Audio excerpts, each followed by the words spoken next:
Let me see. Come on.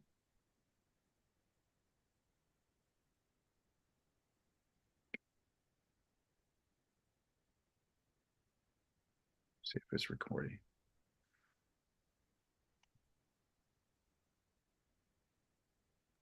It should be. I just got the message on my screen. Okay, cool. All right, wonderful. Now I got that.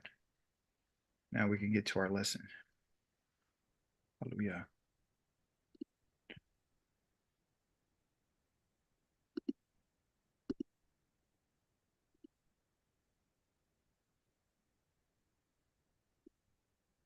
Remember, everyone, we're not in church.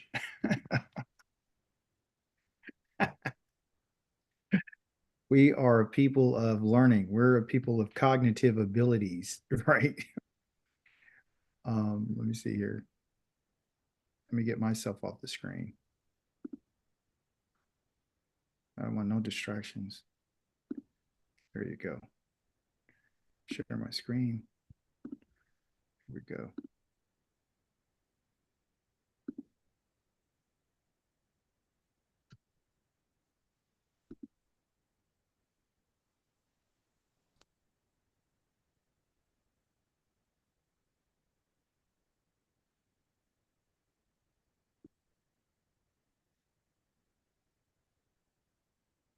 Can you see my screen?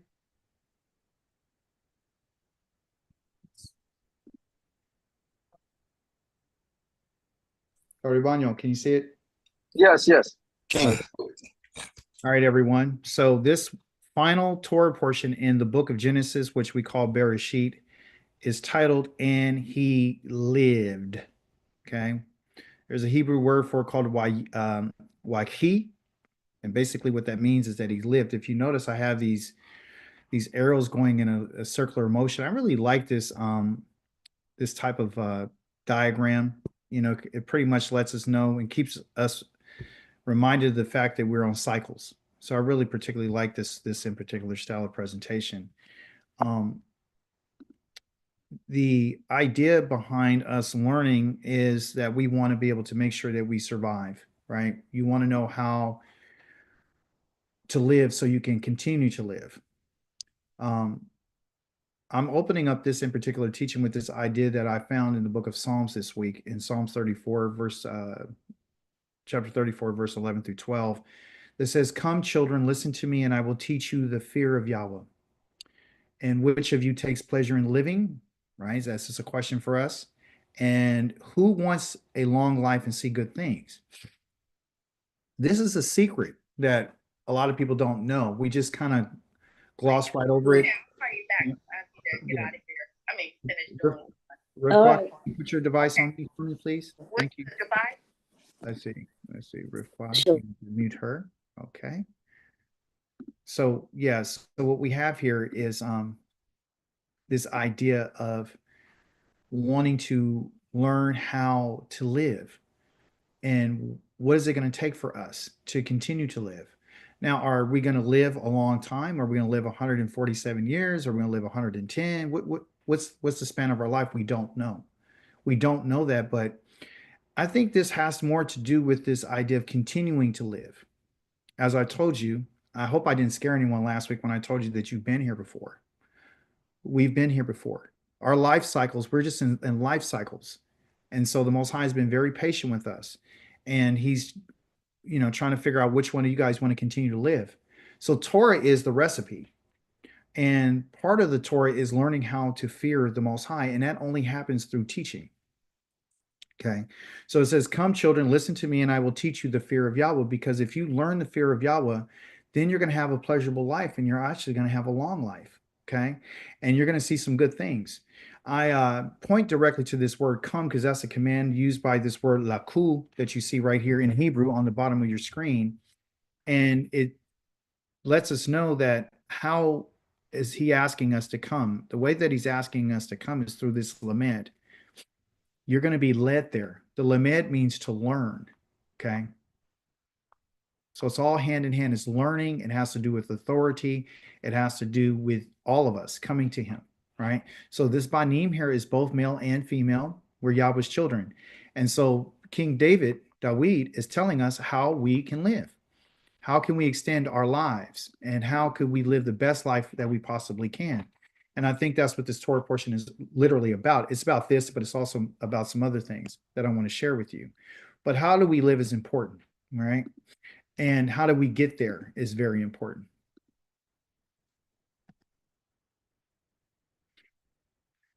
Now, if we do come, right, and we do allow the Most High to teach us, then what we're going to learn is how we are going to guard our tongue, right? It says keep your tongue, but it means to guard your tongue from evil and your lips from deceiving talk, and turn from evil and do good and seek peace and chase after it. This idea of going after it means to pursue it. The people who are going to do this are going to be the righteous. When it talks about going after, it means to pursue it in terms of persecution. Like, for example, we see that which is evil. We don't run to it. We run away from it. We turn away from it. But in the idea that we understand it, we persecute it. We don't let just stuff happen. We don't let things just go, right? We don't do that. We pursue righteousness because the eyes of Yahweh watch over the righteous. The righteous are the individuals, as we learned in the past, that are always in pursuit of that which is right and that which is good. And that's what this whole thing about fearing the Most High is about. And it says his ears are open to their cry, but the face of Yahweh opposes those who do evil, to cut all memory of them from the earth. Now, I told you last week that we've been here before, and I told you that the Most High is letting us know if you want to continue to live and you don't want your memory to be gone, okay, meaning that you're not going to touch this earth anymore, right? Then you have to do that which is right. You have to pursue it.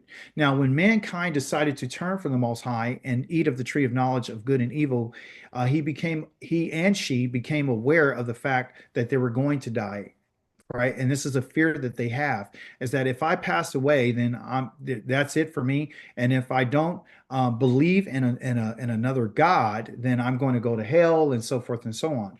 That's not the case with the Torah. The Torah is your life force. That's what the Torah is. And you have to learn that because the Torah teaches you how to fear the Most High. Okay. So the Most High is watching over the righteous. It talks about he gazes upon us all the time. And the reason why he doesn't want us to do evil is because he has plans for the evil, and he has plans for those who are doing wicked. He opposes those individuals. So he's not for them. He's literally against them.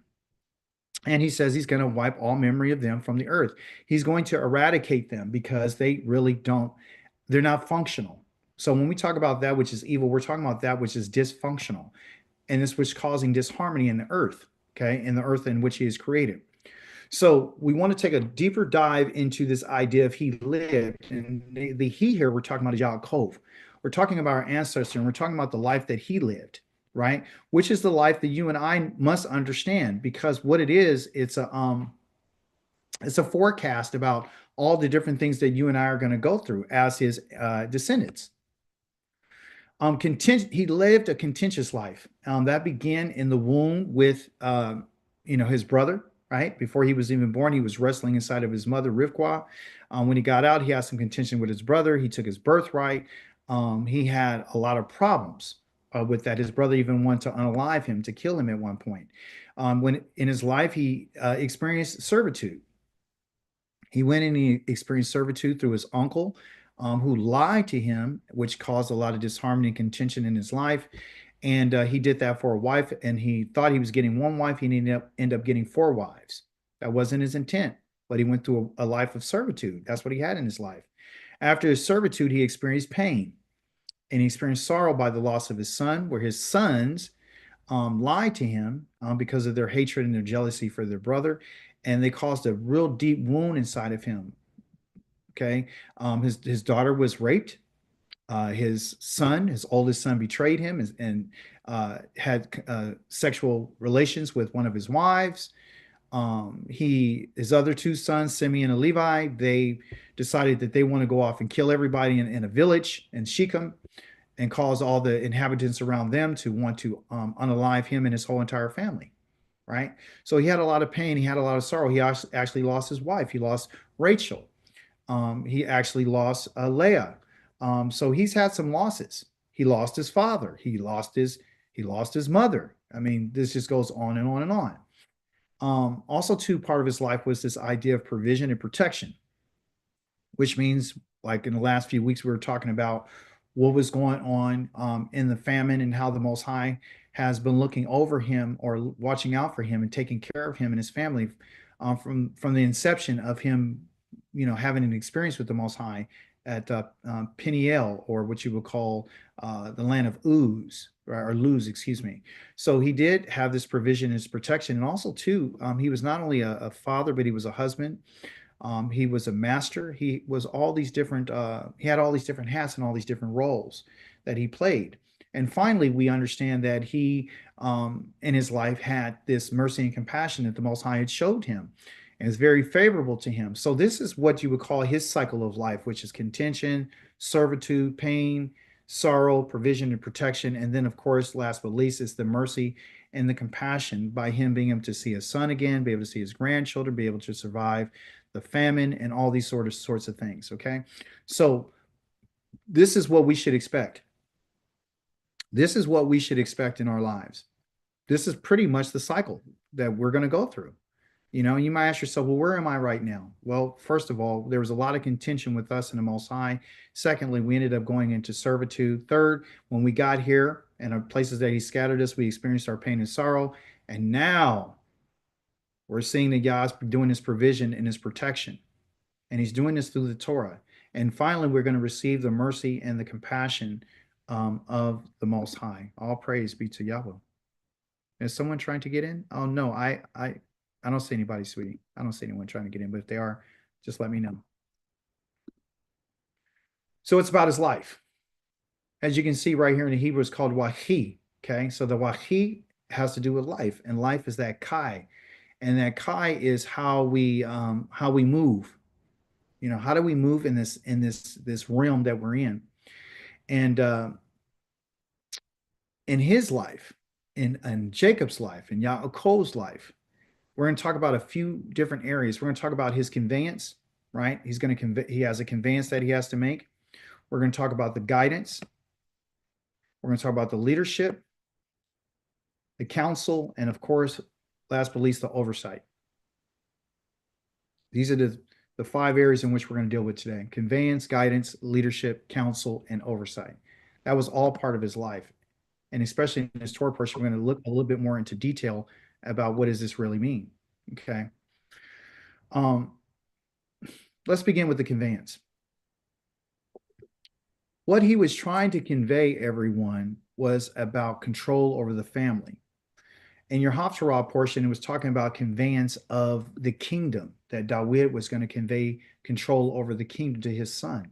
Okay, so Jacob is conveying transferring power and control over to an individual that was capable of leading the family, right? David is conveying his control and his power over to his son, who was supposed to have control over the kingdom, right? And had the capacity, who had the intelligence, had the wherewithal. Put your device on mute. Thank you. And of course, the last part that I want to talk about is briefly about how you and I are to be able to have some type of control and some type of power. We have to understand that one can control a family and a kingdom, but it all begins with the individual, with oneself. Okay.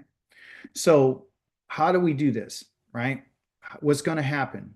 So I have on both sides of your screen here, we have the same identical idea about why conveyance is important, right?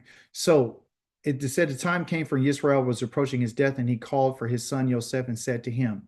On this other part of the screen says the time came near for David to die, and he commissioned Shlomo, his son, as follows. So both of them are calling their sons to take over control over their affairs when they're gone. And when they're approaching them, it says the time for their death was coming. And we're going to get a little bit more into that, what that actually means. But this is the beauty of the Haftarah and the Torah working together. The Most High is trying to give us a clue about what am I talking about. He's literally telling us before you come to the end of your life, you should be prepared to be able to pass on or have a transition or a conveyance of power or authority over to someone who can lead the family or lead your business or lead whatever you are leaving behind, right? and you need to put it in the hands of someone who is competent, right? So we're going to go over those things. But the idea behind them dying is something that all of us are have to experience. It's literally identical, Wayikravu on both sides. That's the first word. It means drawing near. And it's in its plural form, meaning the days of Dawid to die and the days of Yisrael to die. So death is part of our equation. That is part of our experience. Now, when it talked about their days, it didn't say that it was a day. It says for their days. It came upon them. It met them. It approached them. So they understood this. So prior to them passing away, they felt it and they knew that, hey, it's time for me to leave. It's time for me to go. So it's not a day of your death that you need to be concerned with. It's the days of your death. You can't do anything about the day that you die. You cannot control the day, that actual day. You cannot control that. But you can control the days. You can control the days. Okay. So how do we find this idea, right? So this word yameh and is yameh right here. The root of the word is yom. That's singular. That's the day. Okay. When it's put into this form, it means days. Okay. So, and of course, day means light, right? That's what day means light. That's what yom was renamed to light. And light is or. Okay. And you're going to hear a little bit more about this in Hebrew, or, O-R-E. Okay. So this or here is the idea of having light. Okay. And or in Hebrew means to have order. Okay. Order, to arrange things, to put things in order. That's what you have. You have light in order for arrangement. You have light in order to make things work, in order to arrange things. Okay. It also has an extended meaning of something being in a box or some type of vessel, that you have light so you can see how you're going to arrange things inside of your box, right? So this is what this means. So it's talking about these days. So if you have these days, every time the sun comes up, you have light. Every time you have light, you have the opportunity to be able to make arrangements. Every day that the light comes up and the sun rises, Yah's giving you another opportunity. That's the beauty of this. So when it talks about your days, his days of Yisrael was approaching for him to die. You and I are on a course to die. Okay. We're on a course to die. And it's okay. It's okay. It's okay to know that you're going to pass away. It's okay to go to this place called Lamut. It's okay. Okay. It comes from this word here. This means the water or movement. And then this last letter right here means a mark. Okay. Right. It means the mark of movement. Right. So when your death day comes, right, it means that you're marked like with an X for death for that in particular day. So there's a time that the Most High has decided that you're no longer going to exist in your human form on this earth. And you need to prepare for that. You really need to prepare for that. And how do you do that? That's the question. How do we prepare for this? There's a few ideas that I want to share with you that can help you prepare yourself for your days, because every day that you and I are here is saying prepare to leave. Have your orders and your affairs in order when you leave. Okay. It says something in Proverbs about a person who thinks about death or whatever is a wise person. The person who's not thinking about is not wise. They're foolish. Okay. In 1 Kings, in your Haftarah, Dawid said this. He said, I'm going the way of all the earth. Everyone's going this way. You will be the man in charge if you act with determination. I kind of made the word holek a little bit bigger. Okay. It said Anoki holek and about the reka the kolarets and in wazakata the hayita the laisha or the laish. So what it's talking about is this word here means, you see the lamed again and you see the kaf. The lamed means a staff and it means to walk. Okay. And this right here is you. Okay. And this right here is the ha, right? Or the whole. That means you're walking. When he says that I'm going, he's literally saying I'm walking toward like all the way of the people on the earth. So Walking and living and going is the same idea behind going to your death. Okay. It's participling. It's actually happening right now. It's a present tense thing. It's not something in the future. It's right now. And we didn't know this. Okay. But here's the thing. Anytime you see this letter lamed involved in a word, it's directing you because that's what a staff does. So this letter lamed right here is a staff, okay, and is used to guide who? Somebody tell me, what did this shepherd use the staff to guide who? His fold. His flock. You understand? So the Most High is leading you to your death. That's what he's leading us to. But you need someone to get you there. Listen. David said that Yah was my shepherd. Yah was my Roi. He's my Lo Ixar. I have no need for nothing. Even though I walk through the valley of the shadow of death, I will what? Fear no evil. Why? Because Yahweh is with you. His rod is with you, and his what? His staff is with you. And it says they comfort me. I'm comforted by Yah's authority. I'm comforted by his direction. I'm comforted by his guidance. The shepherd loves us, but he knows along this walk and this journey and the way of all the earth, you and I need someone to walk us to this place. You want to be with Yah and you want guidance from him so you can make sure that you don't get lost and you'll be in oblivion. When Yaakov was ready to go and David was ready to go, they knew that they were going to go be with their people. They were being led by Yah to be back with their people. They weren't cut off from their people. Yah says, if we disobey him, you're going to be cut off from your people. Because we refuse to be led by Yah. So when we talk about his life and he lived, it's not just what he did, it's what the Most High has done for him. And that's what he's telling us. I want to lead you, and I am leading you. But I want to lead you in a way that I know for sure that you're going to be gathered back to your own people. I want that for you. I'm your shepherd.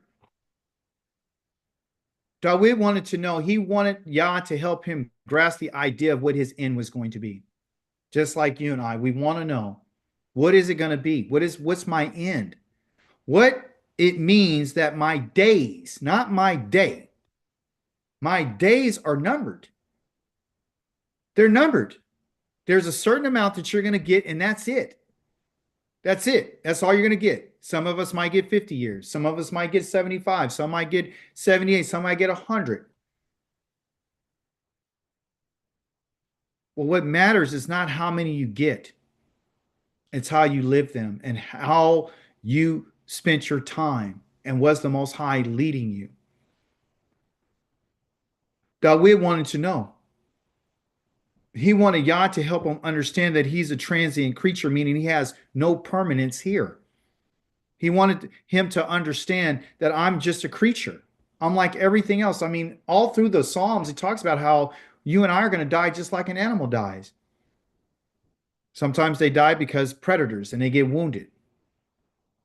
Sometimes they die because they're sick. Sometimes they die because of old age. Their days are done. It's over. That's what we are. We're transient creatures. He asked the Most High to hear his prayer. He says, listen to my cry, Yahweh. Don't be deaf to my weeping, for with you I'm just a traveler. I'm just passing through. I'm just like my ancestors. We're just travelers. We come here because Yah wants us to be here. And he sent us here to learn. He sent us here to watch us. He sent us here to teach us. He sent us here to have some experiences. He sent us here to experience love and the things of him. He's given us a soul that allows us to have appetites and desires, but he wants it to be governed by his laws. He wants us to have a full life. He wants us to live. He wants us to have those experiences.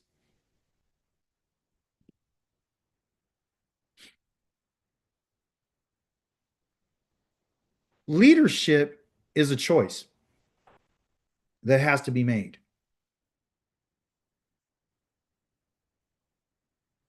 It's a choice.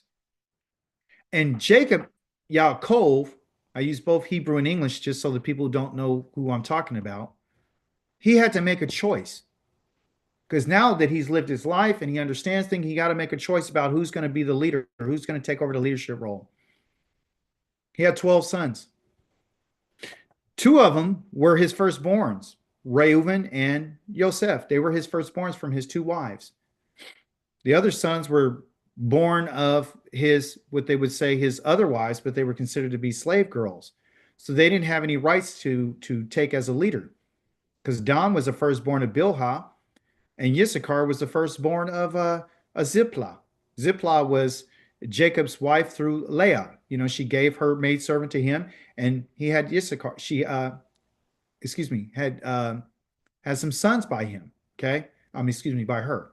So the leadership role has to be given to a firstborn son. So we have 2 of them, and Yaakov has to make a decision about which one is he going to give it to. The Torah law provides that if a man hates his first wife and she has a firstborn son, he has a second wife in whom he loves, but that has a firstborn, he doesn't give the right of the firstborn to the one that he loves and excludes the one that he hates. He has to give it to the one that is legitimately the firstborn, even though if he hates the wife, if he has 2 wives, okay, which is indicative of the fact of what Yah saw in this family. The Torah is handcrafted by Yah for this family. For this family. Okay? So when he created heavens and the earth, he created a Torah, a book of instructions for this family. The family you and I are part of. This is our family. Okay? Now, we don't know which one of these people we come from. We don't know who our progenitor is, but we understand that they're one family, and they come with a variety of different attitudes and expressions and gifts and talents. They all have their own separate things, their own personalities. But out of these sons, regardless to who their father chose, the Most High had different intentions. And what do I mean by that? What I mean is Reuben is the firstborn of Jacob. And we're going to find out about how he sees him, okay, and what he wants for him. He's the firstborn, okay. Then after that, you have Joseph. He's the firstborn. But here, the Most High chose Yehuda to be his leader. The Most High chose Yehuda. The Most High chose Lewi to be his priesthood. And for what reason? Well, we're going to find out some different information to tell us why. So even though the father may have had a decision to choose people who he thought to be the leader, the Most High has determined who the leader is going to be. Now, it's interesting that Joseph is his firstborn of his wife that he loved, but Reuben had plenty of opportunity to do what his father wanted to do, but he failed him, okay? Jacob did pick Yehuda and said that his brothers are going to praise him, but there's some very hard, scathing reports that he said about these other sons, about Shimon and Levi, that he had some words about them, and he had some words about Reuben. We don't have a whole bunch of time to go through everything that he said to each one of these sons, but he's pretty much letting them know, since I've been living, I've been watching you, and I've been following you, and I know who's who, okay? So I got to pick who's going to be the leader. And he chose Yehuda, but he also chose Joseph, okay? And I'll explain that. So he says, now, your 2 sons who were born to you in the land of Egypt. Now, this is Yaakov speaking to Joseph. He says, before I came to you in Egypt are mine. Ephraim and Manasseh will be mine, or much mine, as Reuben and Shimon. He's replacing them. This is the first instance that we find in the Torah about an adoption. He adopted these 2 sons, these 2 boys, into his family, and he replaced them with Reuben and Shimon. saying that they're taking their positions of first and second place. He names Ephraim first and then Manasseh, and that's for a particular reason. And we'll talk about that in just a moment. But he adopts these two sons into his family. And the reason why he adopts them is because he understands something that the Most High wants to show us about the Torah. Okay. The Torah for us has to be done through practical application. Everything that we're reading is not mysterious. It's not mysterious. It's like real life experience. It has to be something that can be applied to our life. It has to be practical knowledge that can be applied to everyday use and everything in our lives. It can't be something that's mystical. It can't be something that's abstract. It can't be theoretical. You know, we can have the theoretical or the knowledge from a theoretical standpoint. We can have all the knowledge we want, but if we can't apply that, then it means nothing. Okay, so our Father is going to teach us something about his life through practical application. What is to be taught through practical application is this. There were two things that Yaakov had said to Joseph. Okay, number one on the left-hand side, which you see the gray screen, it says, Yaakov said to Joseph, El Shaddai appeared to me at Luz, okay, in the land of Canaan, and blessed me, saying, I will make you fruitful and numerous, and I will make you a group of peoples, and I will give this land to you and your descendants to possess forever. It's the first thing he said to him. Okay. His brothers weren't around, it's just Joseph.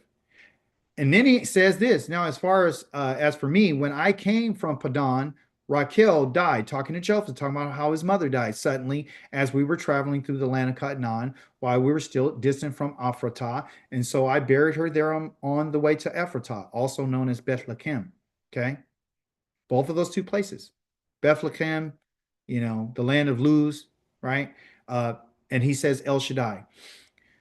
Yaakov uses the word El Shaddai because El Shaddai means sufficiency. It means protection. It means provision. So what he's really saying is the Most High has literally kept his promise with me. Okay. He really has done this.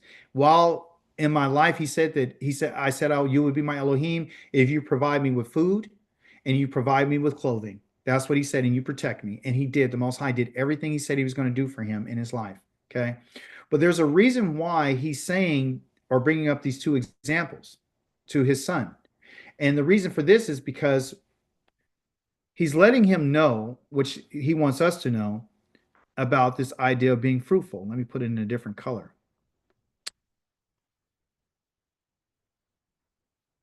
Fruitful, right? So I'm going to make you fruitful. Sufficiency. That only comes through productivity through the Most High. Okay.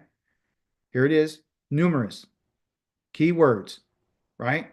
I'm going to make you a group of people, and it has to do with your descendants. Okay. And the land. So the land, productivity, numerous descendants. Okay. And I'm going to do this forever. On the right-hand side of the screen, he says that Rachel died suddenly, right? And we went through the land of Canaan and still at a distance of Ephratah. Okay. In Ephratah called Bethlehem, the house of bread. Okay. You can't have any bread without the land being productive. So that word Ephratah has a Hebrew word in it called parah. And parah in its basic meaning means to be fruitful.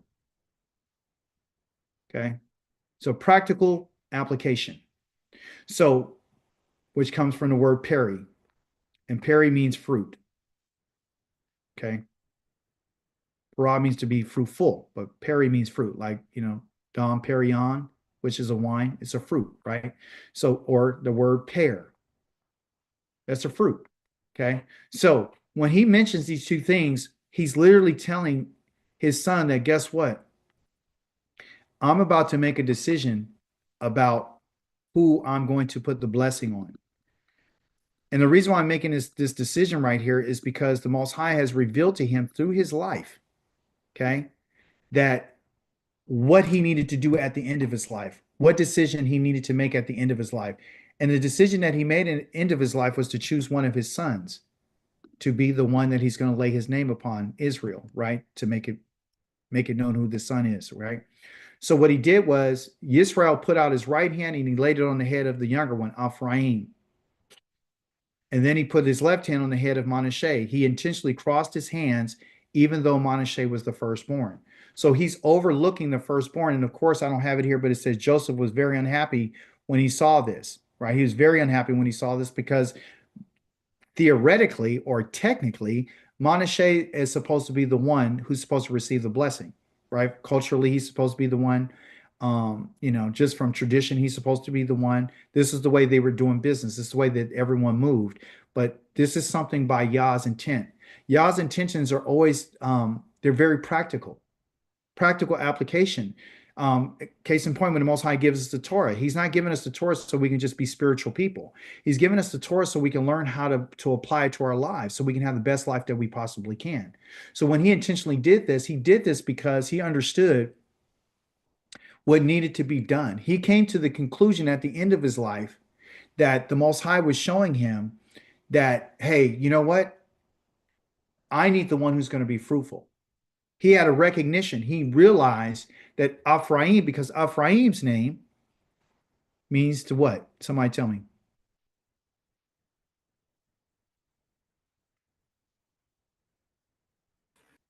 To be fruitful. It's fruitful. It means to be bountiful. So this is the reason why he wanted him to be the firstborn. That's the reason why he gave him the blessing. Manasseh's name means to forget. That's what his name means.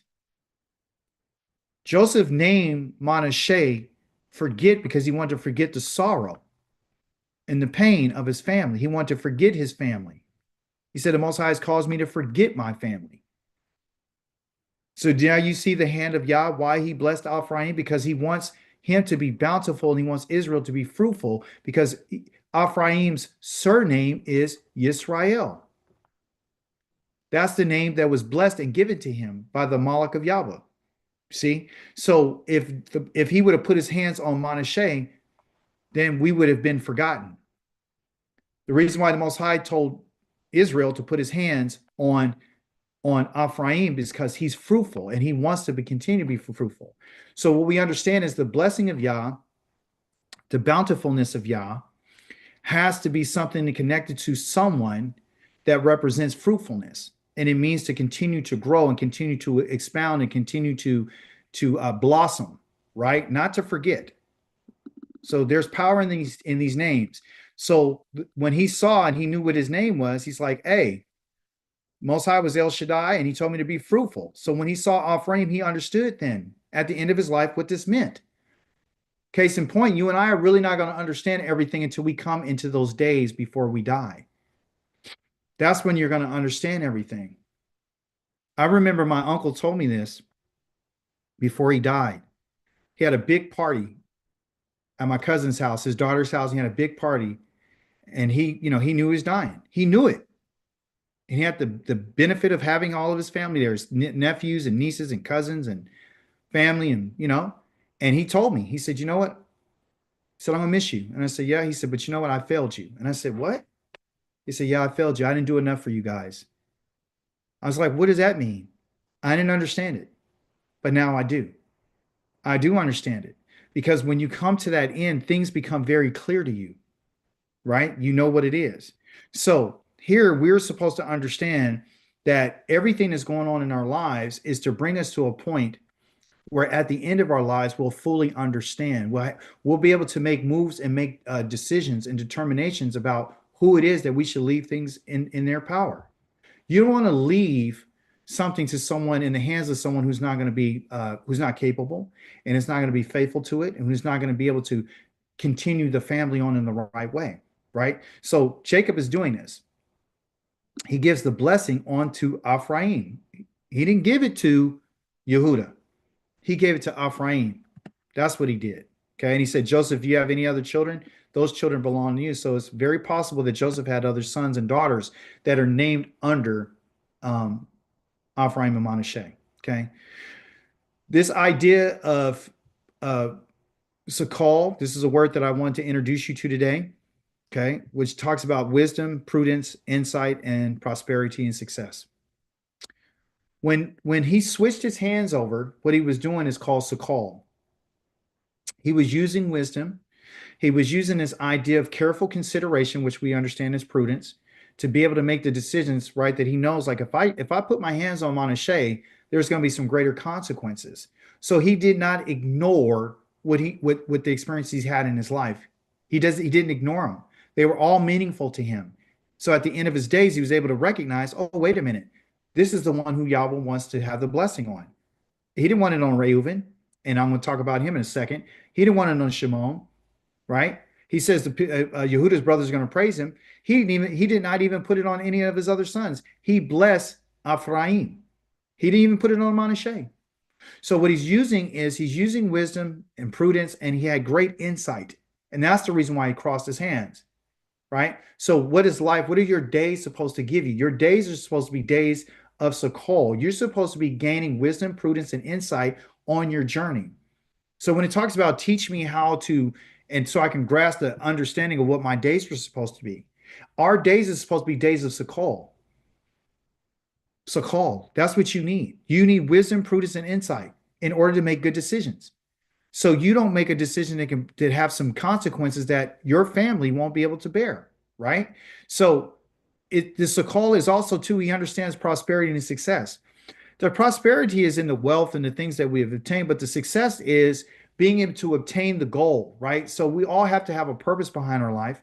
We're all supposed to have an aim or a desired goal, and we're supposed to accomplish something.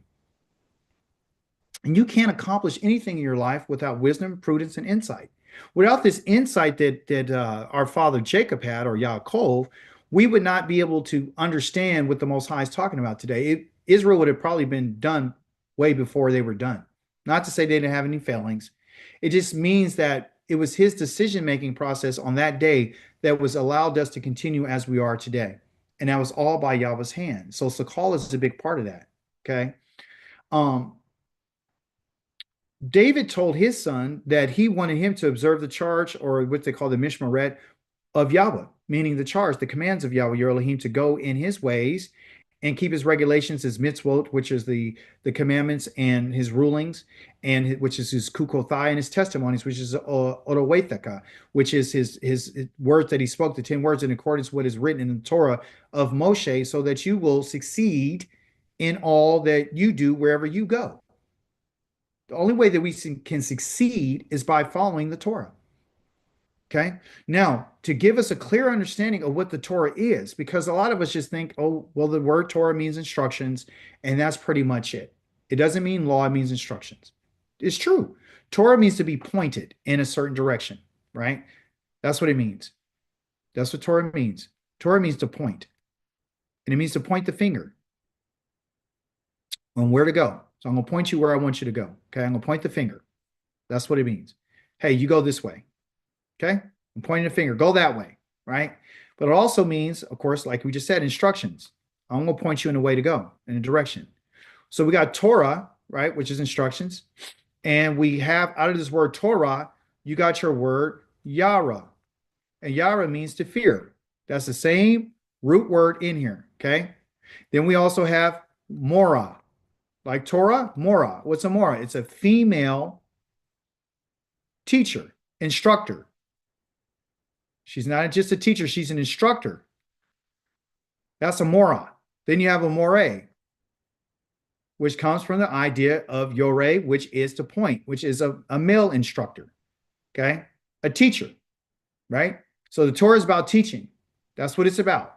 But what's encompassed, or what is encapsulated into the Torah, are these things: the judgments, that's what they call the regulations; the commandments, that's part of the Torah; the rulings, that's encompassed into the Torah; the testimonies, the 10 words, are in the Torah. All of it is wrapped up into the Torah. So if someone's telling you, like, you know what, I keep the Torah. Yeah, you keep the Torah? Yeah, I'm instructed. Yeah, do you know his rulings? That's his judgments right here, Mishpat. Do you know the Mishpat? Do you know the judgment? Because that's what judgment is, Mishpat. Do you know the judgment? Do you know the judgments of Yah? Do you know the commands of Yah? Do you know the rulings of the Kukai of Yah? Do you know the festivals of Yah? Do you know the 10 words of Yah? Do you know the 10 words? No, I don't. You don't know the Torah. Do you know the appointed times and the seasons? No, Do you don't know the Torah? When's the first month of the year for Israel? I don't know. You don't know the Torah. What is the commandment about the diet? I don't know. You don't know the Torah. So if you don't know the Torah, then that means that you're not instructed. That means that you don't fear Yahweh. Because the Torah means to fear Yahweh, to be instructed and pointed in the direction you need to go. So this is what Dawid was telling his son. This is what you need to succeed in your life. This ain't just for King Shlomo. This is for all of us. But it's a Torah of Moshe that was given by Moshe through Yah. In Isaiah chapter number 8, it tells us to the law and to the testimony. If they speak not according to this word, what word? To the law and the testimony, which are included in the Torah. If they're not speaking to this, if they're not talking to this word, the word of the Torah, and the 10 words, which is the testimony of Yahweh. The 10 words is the testimony of Yahweh. That's when I say testimony is what Yahweh said, what he spoke out of the fire. You understand? There is no light in them. You see? So they don't have any direction. They can't see nothing. They're in darkness if they don't know Yahweh's laws. If they don't know the Torah of Yahweh. If they haven't been instructed by Yah. If they're not remembering what was spoken by Yahweh. They don't know Yahweh. If you don't know the 10 words, you don't know Yahweh. First word that Yahweh says, Anoki Yahweh Eloheka. I'm Yahweh. I am your Elohim who brought you out of the land of Mizraim from the house of slavery. If you don't know that word, then you don't know Yahweh. And if you don't know him, you don't have any light. And because you don't have any light, that means that you're lost. That means that you're not being guided. That means that you're not being directed towards the Most High, who's leading you on your way to your death. I said it. This is the reason why people choose the New Testament, because they are afraid of dying. They want to go to heaven. They want eternal life. They don't like the cycles of Yah. Dawid said, I'm going the way that everybody in the earth goes. Well, all of a sudden now, Yah decided, I'm not going to do that no more. I'm going to take man off the cycle that he's on, and I'm going to introduce an idea where you're never going to die again. That is not from Yah. What flower have you ever seen that hasn't gone through its seasons? What tree that bears fruit did you see that every single year the fruit just is always the same and never goes away? It's just the same. That's magic, people. That ain't even real. That ain't true. That goes against everything that Yah has said and what he has done. And you and I should not be that naive. So if someone's not talking about the Torah, the law, and the testimony, and they're not speaking about the covenant Most High, it's because there is no light in them. And he lived. The person who needs to be in charge needs to be the person who understands how to guide the family, how to guide the kingdom, how to guide themselves if you decide that you want to guide someone else.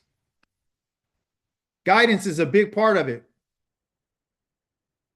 Listen what he said about his son, Reuven. You are my firstborn, my strength. That word strength right there is called own, but it's directly connected to our Hebrew word or, which is light. He was saying to Reuven that you are supposed to be not only my strength, but my light to guide the family. You're the first fruits of my manhood. You're supposed to be the strongest. And he tells him you were strong in different areas, but you're not strong enough to lead this family. You're not. Why? Because Reuven was rash. He was impulsive, right? He was foolish, careless. And of course, he was an utter failure. He was a great disappointment to his father. Akika, these are some strong words. What are you saying? Reuven not only slept with his father's wife, but he didn't do it once, people. And he didn't do it in one place. He didn't do it in one tent. He didn't do it in her tent. He said, all my beds, go read in the Hebrew. All my couches, you were with my wife. You're uncontrollable. You weren't thinking about the consequences. You're being moved by how you feel. You're moved by your lust and your desire. You were such a damn fool that you didn't consider what you were really giving up. Carelessness. And he's supposed to be the firstborn to be able to track the family in the direction that the Most High wants, because his father told them. These people were not asleep to the idea of them being called by the Most High. He's a failure. What about his other brothers? What about his other sons? Shimon and Levi, they're brothers related by weapons of violence. Hebrew talks about the Kaleh of Hamas. They're the Hamas people. Let me not enter their counsel. Don't let my soul enter into their counsel. Let my honor not be connected with their people. For in their anger, they killed men, and at their whim, they maimed cattle. These people right here, these sons, were cruel. They operated in this idea of cruelty. They were unmeasured. They were limitless. They didn't take into account of nothing. Undisciplined, not willing to be taught, to be trained, fierce, and always angry. Are these the people that's supposed to be leading the family of the Most High?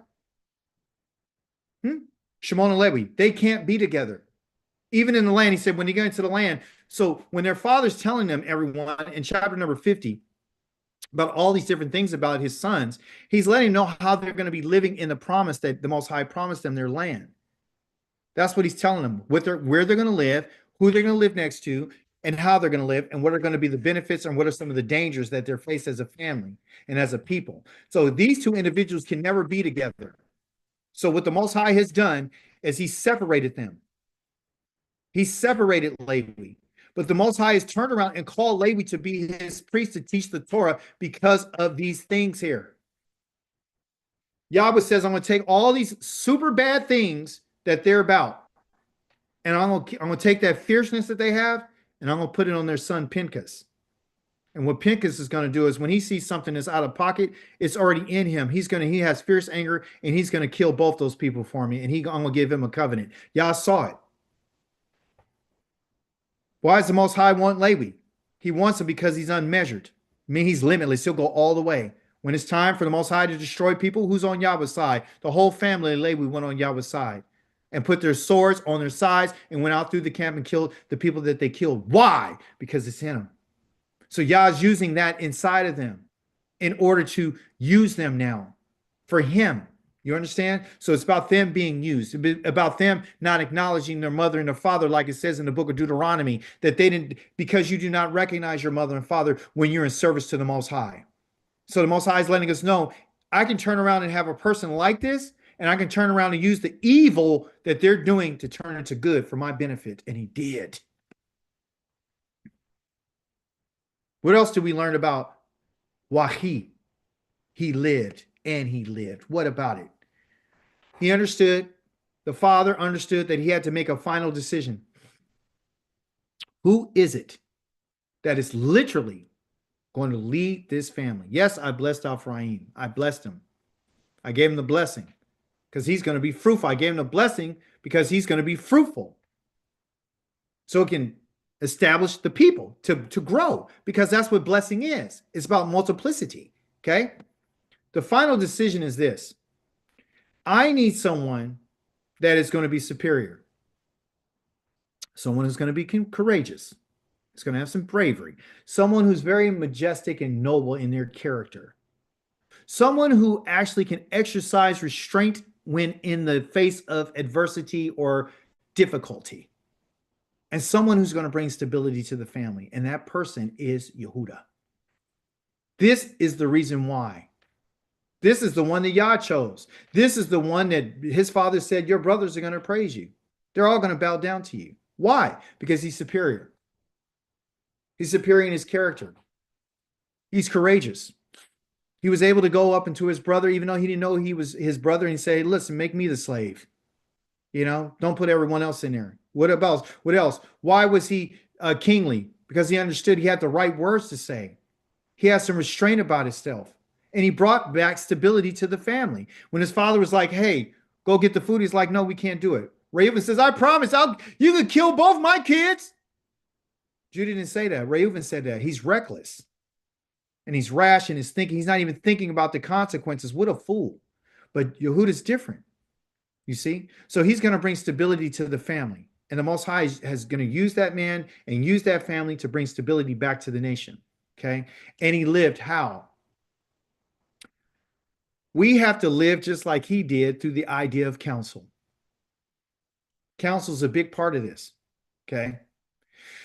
When I was reading, and I forgot, forgive me, Corey Bagno, I forgot to put in the actual chapter here, but it's book of Psalms, and it's chapter number 32, and we're going to be in verse number 8. This is Psalms chapter number 32, verse number 8. Okay. And the psalm begins off talking about, this is called a maskil, and a maskil comes from the idea of sakal. Okay. A maskil is for you to learn how to understand how to use prudence and wisdom. See, so the Most High is speaking to David. And when David is praying to him, David is talking to him about his sin. He's saying, hey, listen, I've been holding back. I haven't been talking to you. I haven't acknowledged my sin. I haven't done any of these things, right? I've just been going through my life. And because I haven't acknowledged my sin, my life has been very painful to me, right? So David is letting us know that the Most High is a forgiving Elohim. He is. He says, when I acknowledged my sin to you, when I stopped concealing my guilt and said, I will confess my offenses to Yahweh, then you forgave all my guilt of my sin. You did. And this is what the Most High said to him. I will instruct and teach you in this way that you are to go. I will give you counsel. My eyes will be watching you. I thought that was fitting for this in particular Torah portion. I thought it was fitting because all I hear is the Most High saying, I will, I will, I will, I will. Okay. So these are all the things that the Most High is doing. When we have the Aleph as the first letter in any one of these situations, right here, that's called an Aleph, and we got it right here. It's the Most High saying, I will.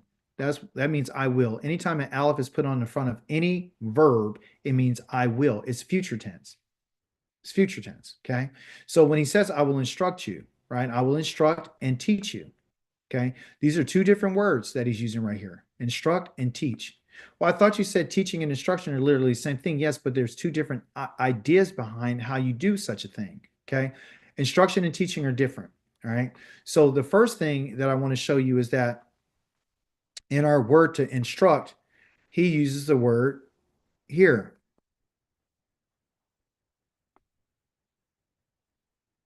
And that it in English is sakal. That's what he's talking about. I'm going to give you wisdom. I'm going to give you prudence. I'm going to give you insight. I'm going to give all this to you. This one right here is I, and then Oraka. That ora right there. Look, Oraka. All I got to do, he replaced that aleph, right there. It's really Toraka. Means that I'm going to teach you. I'm going to point you in the right direction. So he's letting us know, first, I have to instruct. First, I have to give you insight. First, I have to give you wisdom. There's no sense of me pointing you in any direction because the Torah is to point. There's no reason for me to point you in a direction if you don't have any wisdom. What good is it? Remember last week, don't forget what we talked about, class. Last week, I said to you, my wife and I, Maisha, we were talking, Moldovarim, we were speaking with one another, and I said, the Most High does not, let me show you right here.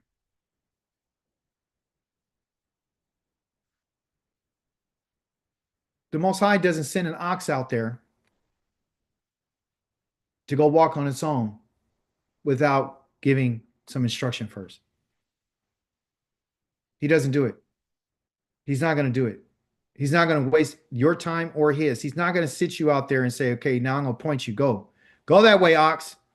And then the ox starts going in all these different ways and they've never been coached, trained, in any kind of cycles or nothing. Yah's not going to do that. So the same idea that we saw last week is the same idea we see today. The Most High is not going to send you out there without giving you sakal. I have to give you wisdom. I have to give you insight. And then after I do that, then I can instruct you and point you. So this is first. This is primary. Sakal is primary for you and for me. Okay. This is what we need. Okay. Learning through teaching and pointing someone is great. You could point someone in a direction. Hey, you need to go over there. But if they don't have any wisdom, they don't have any insight, they don't have any instruction, they can't discern anything, it doesn't mean anything. And the Most High says something. He said, I will give you counsel. I'm going to give you counsel. I'm going to give this to you, which is I'm going to give you advice. This is what I want for you. Because if I give you advice and I give you counsel, right? This is the third. If I give this to you, you're getting this advice and you're getting this counsel, and you're getting these ideas on how to resolve problems. That's what counsel's for. I'm going to give you counsel so you can resolve problems on your way when you're walking. You can be a problem solver. You're not going to be the problem. You're going to be the one who's going to have the resolve. You're going to find solutions if you listen to what I'm saying to you. Because while you're walking, I'm going to be watching you.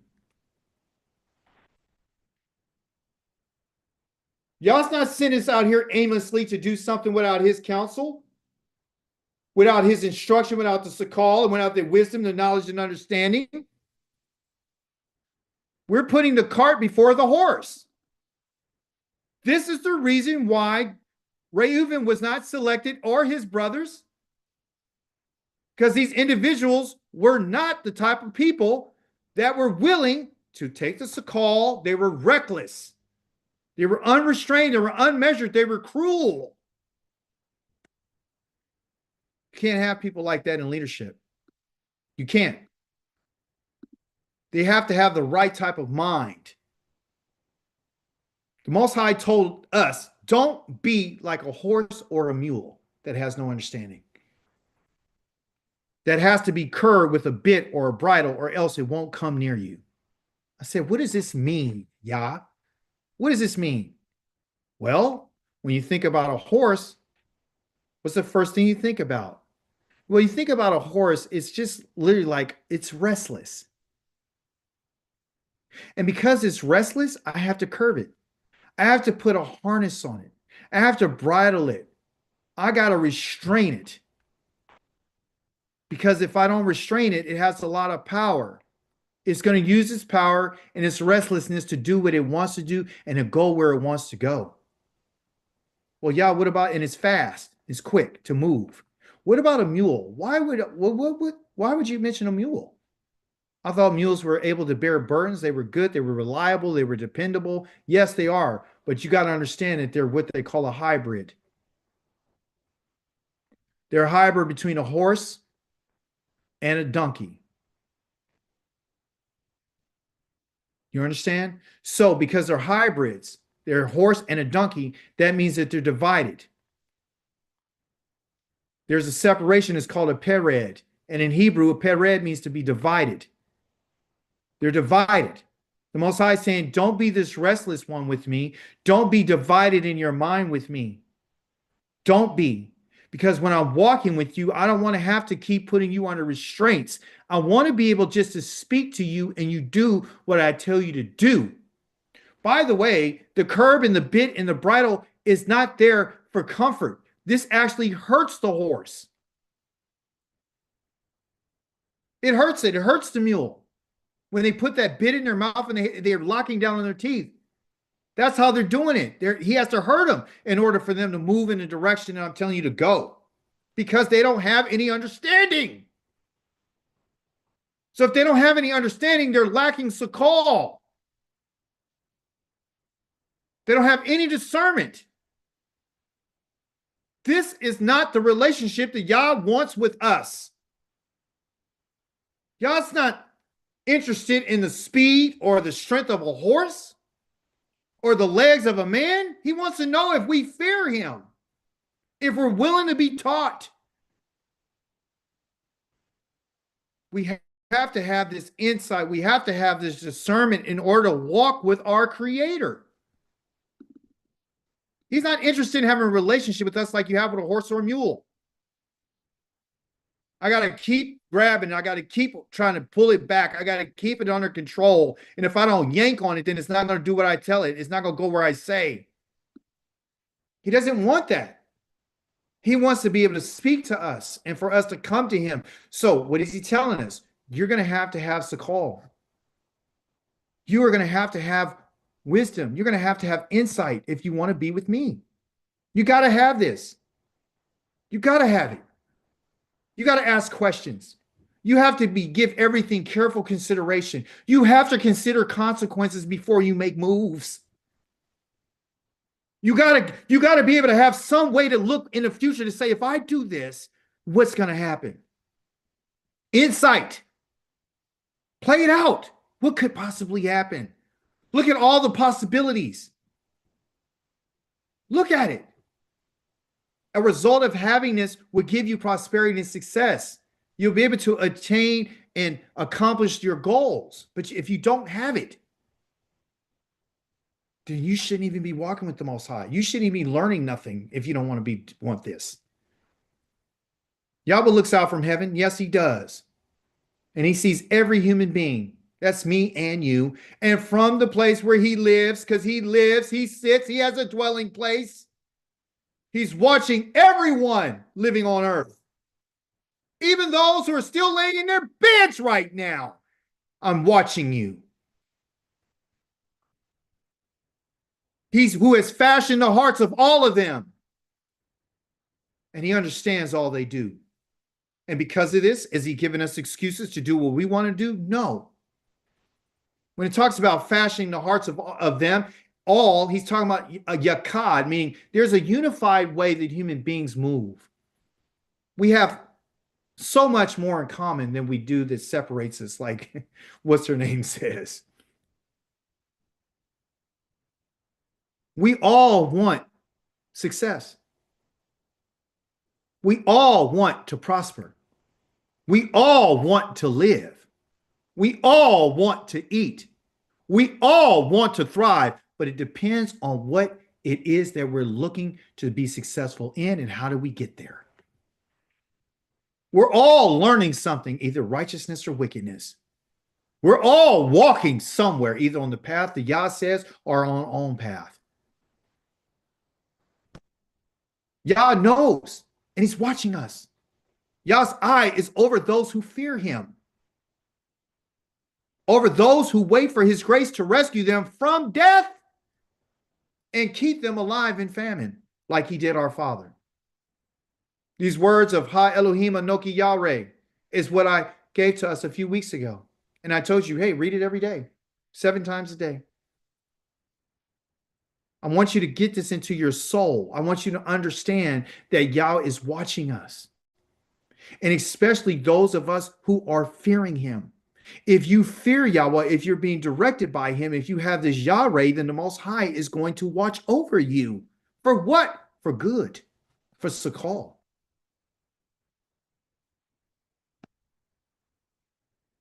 Finally, I want to talk to you about oversight. Joseph said in the Torah portion to his brothers, I'm dying. This is in chapter number 50. I'm dying. Again, just like Yaakov told him, I'm dying. My days are coming.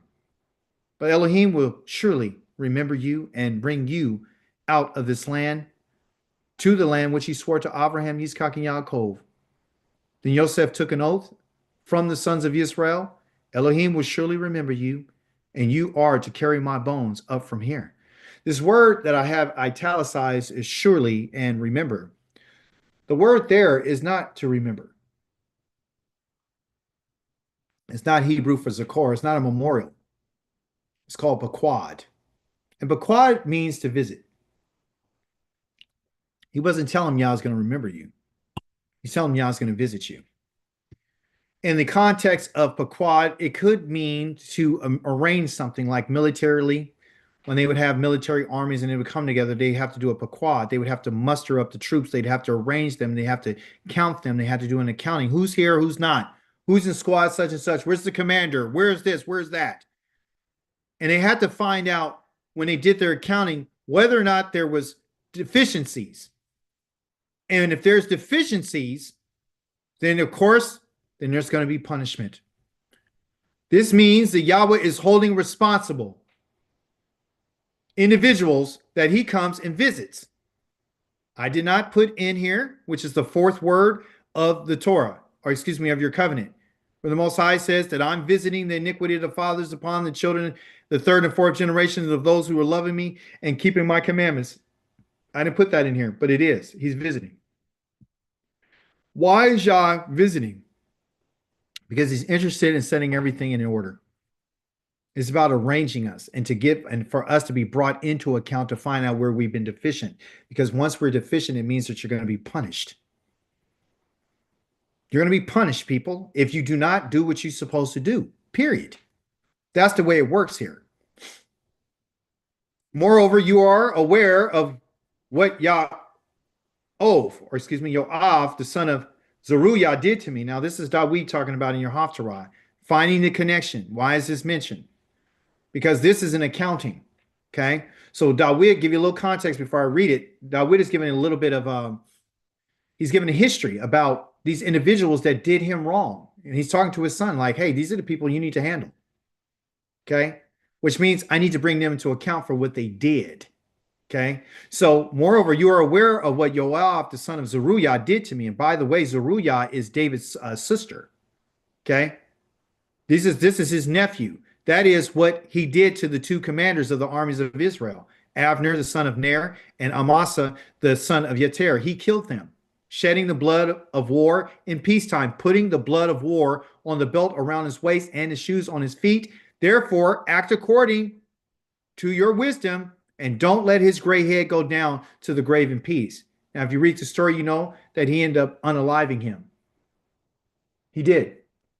He ran to the altar, but because he shed innocent blood, according to the Torah, the Most High said, if they ran to my altar, you are to take that person from my altar and put them to death if they shed innocent blood. And this is what he did. He shedded blood in wartime and in peacetime. See, he shedded blood in war and peace. It was supposed to be a time of peace. So David is giving this poquad here. He's giving this accounting, telling his son, these are my instructions. When I leave, you need to take action. You need to visit him for what he did. That's what the connection is in your Haftarah. So Yah's showing us this idea of accountability. Okay. Yoav, what was about Yoav? Well, Yoav was a conspirator, right? He had a conspiracy to kill those two people. For whatever reason, he wanted to do it. And then we have him, he murdered, and he was unrestrained in his actions. In a time of peace, he decided to act like he was in war. He was fierce and had anger. The same thing as Shimon and Levi. That's the connection. So Yoav and Shimei and Shimon and Levi, they have something in common, because Shimon and Levi conspired to kill Shechem and his family behind their father's back. And they were unrestrained, and they were murderers, and they were fierce, and they had a lot of anger. See? So this is the connection. And then here's something else that we found in terms of accountability, in terms of Poquad. Finally, this is Dawid speaking to his son. You have with you Shimei, right? Shimei, excuse me. The son of Gera, the Binyamini, right? From Bakurim or Bakurim. He laid a terrible curse on me when I was on my way to Makanayim.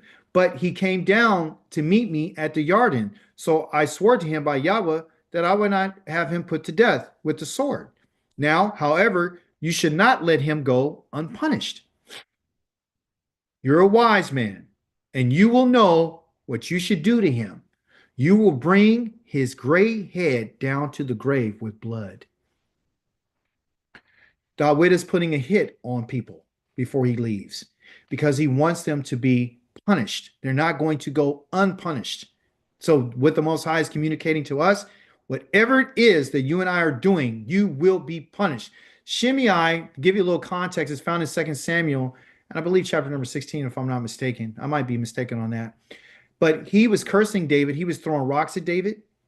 He was saying that David was a man of blood. He was saying that, this all, when David was being put out of his kingdom by his son. His son turned on him. He was throwing dust at David. He was swearing at David. He's doing all these kind of things at David. He was using Yahweh's name. And then when David came back from his exile after his son got unalived by Joab, he turned around and said to the man, the man came down and met David, and David told him that he was not going to kill him. He swore by Yahweh that he wasn't going to. But even though David swore, he didn't allow that to be transferred to his son, saying, now it's time for you to take vengeance on this guy. And he did.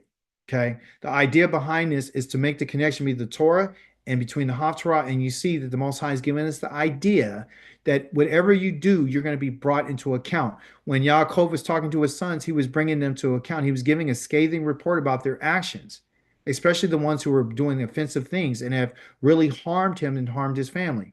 So the Most High is letting us know that anybody that is that does anything, I'm going to bring you to account. You're not going to go unpunished.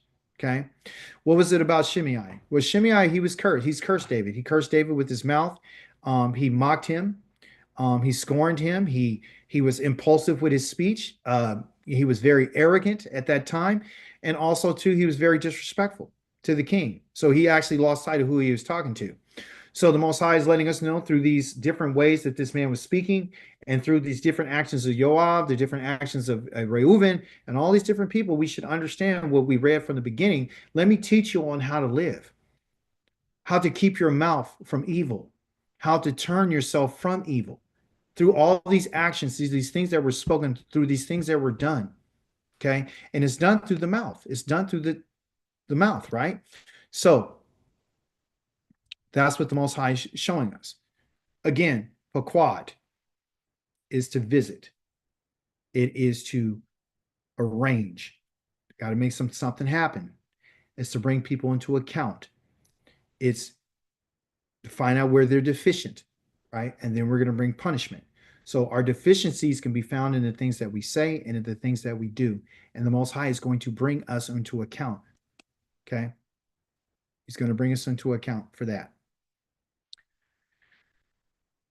Our Elohim is coming. He's coming. And not staying silent. It said, with a fire devouring ahead of him and a great storm raging around him, he calls to the heavens above and to the earth in order to judge his people.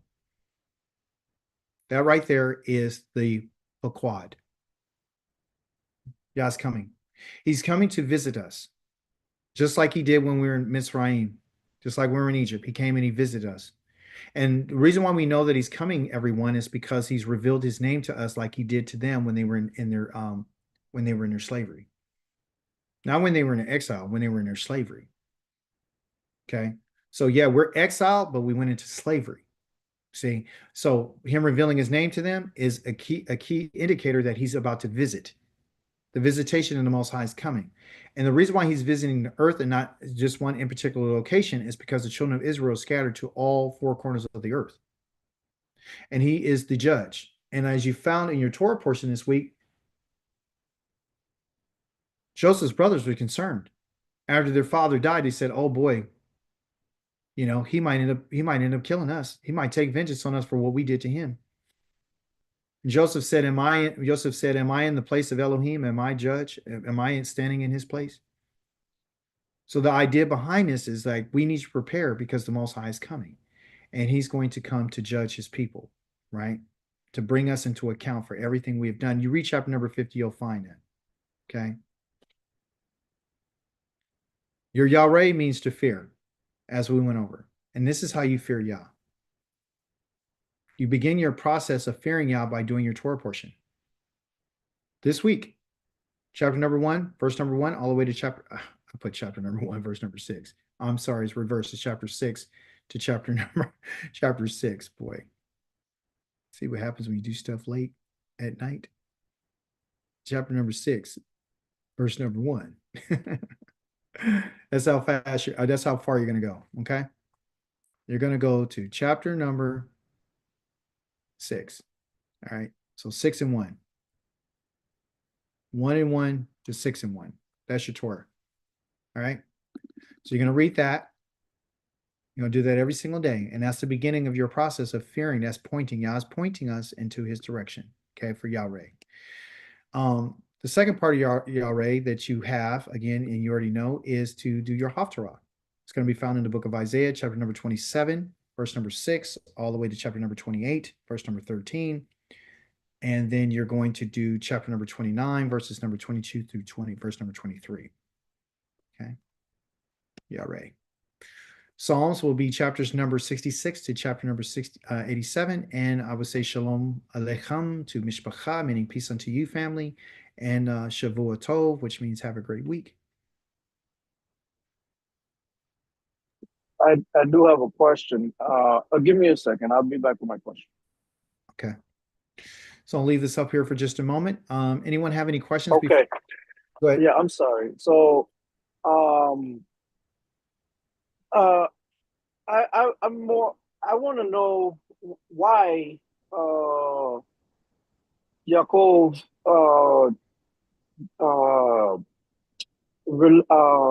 said that Ephraim in chapter 48, verse 19, Ephraim was going to be mixed with the nations or known amongst the nations. How can you clarify that? Yeah, the Most High is letting us know that they're going to be, as you notice in, I think it's in the prophets, it talks about he's a speckled bird, right? He's going to be all over the place. He's going to be so fruitful, right? His fruitfulness is not limited to just the land of Israel. His fruitfulness is mean he's going to become a very great nation. He's going to become into many nations. And it's not only he's going into those nations, but he's going to create nations. So when we look around, we look at people like in Afghanistan, people in China, people all over the place, they are claiming that they're from the tribes of Israel, right? More specifically, the northern tribes. The northern tribes were scattered in 722 BCE, right? Like 100 and something years prior to Judah. And they were already migrated from their lands to these different places. And so as a result of that, Ephraim, which is Israel, has been blossoming, has been very fruitful, right? And some of them have become, into different nations. Like, for example, they say the British, right? Check this out. And I'm pretty sure you're aware of it. What I'm about to say. Tell me. What do you know about the British? I don't know. You got me there. Okay. So just for example, just to let you know, I'll put in a different color for us. So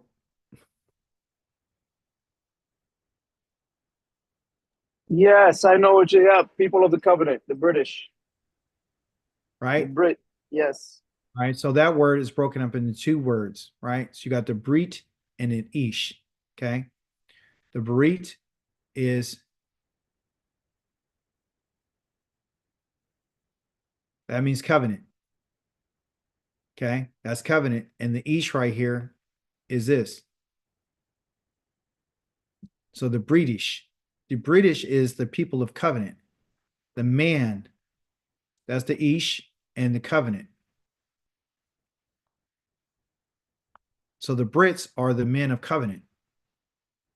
The Saxons, right? They are legitimately part of the covenant. And you look back into this in ancient history, you will find that the British, spelling that right? The British are, if you look back into ancient history, the people of that land were what they call the blacks. They ruled. Go do your history. They ruled. They call them Moors in Yes. in those terms. Right. But they're also known as the Saxons. Okay. So Israel's all over the place. Yah is saying that there are going to be many nations off of them. Okay. So he's increasing the family line. Does everyone have this over here before I get rid of it?